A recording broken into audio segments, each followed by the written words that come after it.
Assalamualaikum warahmatullahi wabarakatuh. Saya Andini Eka Pratiwi dan Muhammad Zulkifli.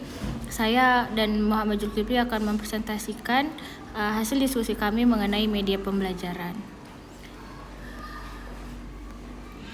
Media pembelajaran adapun outline-nya yaitu yang pertama, media pembelajaran menurut para ahli, kemudian ada perbedaan dan persamaan definisi media pembelajaran, kemudian outline yang ketiga yaitu fungsi media pembelajaran, dan yang terakhir prinsip media pembelajaran dan jenisnya. Masuk ke outline yang pertama yaitu media pembelajaran menurut para ahli. Menurut Ashar, tahun 2020, media pembelajaran merupakan segala sesuatu yang dapat menyampaikan atau menyalurkan pesan dari suatu sumber belajar secara terencana, sehingga terjadi lingkungan belajar yang mendukung, di mana penerimanya dapat melakukan proses belajar secara efisien dan efektif.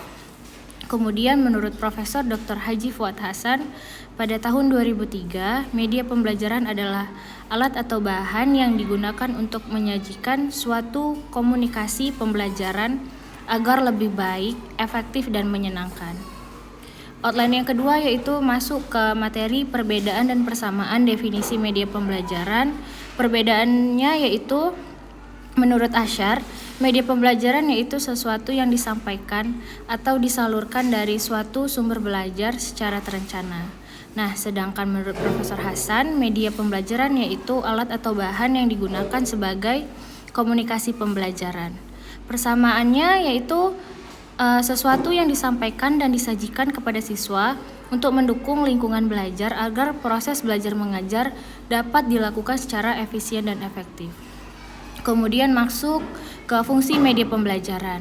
Nah, menurut Leville dan Lenz pada tahun 1982, ia mengemukakan 4 fungsi media pembelajaran terkhususnya pada media visual, yaitu yang pertama fungsi atensi.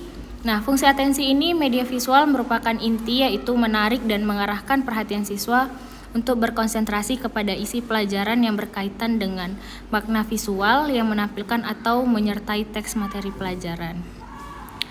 Yang kedua yaitu fungsi afektif. Nah, dapat terlihat dari tingkat kenikmatan siswa ketika belajar atau membaca teks yang bergambar. Gambar atau lambang visual dapat menggugah emosi dan sikap siswa, misalnya informasi yang menyangkut masalah sosial atau ras. Kemudian ada fungsi ketiga yaitu fungsi kognitif. Nah, terlihat dari ketemuan penelitian yang mengungkapkan bahwa lambang visual atau gambar memperlancar pencapaian tujuan untuk memahami dan mengingat informasi atau pesan yang terkandung dalam gambar. Kemudian ada yang keempat terakhir fungsi kompensatoris. Nah, terlihat dari hasil penelitian bahwa media visual yang memberikan konteks untuk memahami teks bagi siswa yang lemah dalam membaca, untuk mengorganisasikan informasi dalam teks, mengingat kembali. Dengan kata lain, media pembelajaran berfungsi untuk mengakomodasikan siswa yang lemah dan lambat menerima dan memahami isi pelajaran yang disajikan dengan teks atau secara verbal. Nah, ada pun slide yang terakhir yaitu prinsip dan jenis media pembelajaran. Nah, prinsip penggunaan media pembelajarannya itu ada 4. Yang pertama aktivitas, yaitu media harus mendorong interaksi antara guru dan siswa untuk menciptakan pembelajaran yang lebih aktif. Kemudian ada kontekstual.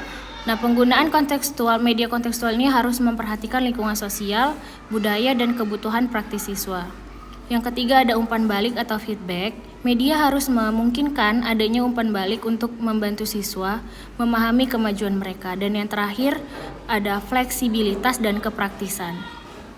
Nah, media sebaiknya mudah digunakan kapan saja dan di mana saja tanpa memerlukan peralatan yang rumit. Dan yang terakhir jenis media pembelajaran. Nah, yang pertama ada media cetak, visual, audiovisual, interaktif, realitas virtual atau VR, dan realitas augmentasi atau AR. Nah, yang terakhir ada media online dan e-learning dan media visualisasi data. Baik, itu saja yang dapat kami sampaikan. Assalamualaikum warahmatullahi wabarakatuh.